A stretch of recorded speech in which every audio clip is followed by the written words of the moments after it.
കാസർഗോഡ് വീണ്ടും വൻ ബാങ്ക് കൊള്ള. വിജയ ബാങ്കിൽ നിന്ന് കോടിക്കണക്കിന് രൂപ മോഷ്ടാക്കൾ കവർന്നതായാണ് വിവരം.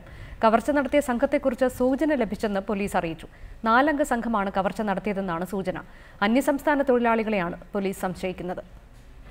ചെറുവത്തൂർ റെയിൽവേ സ്റ്റേഷൻ റോഡിന് സമീപം ഇരുനില കെട്ടിടത്തിൽ പ്രവർത്തിക്കുന്ന വിജയ ബാങ്ക് ശാഖയിലാണ് വൻ കവർച്ച നടന്നത്. സ്ട്രോങ് റൂമിന്റെ ചുമര് താഴത്തെ നിലയിൽ നിന്നും തുരന്നാണ് മോഷ്ടാക്കൾ അകത്ത് കടന്നത്.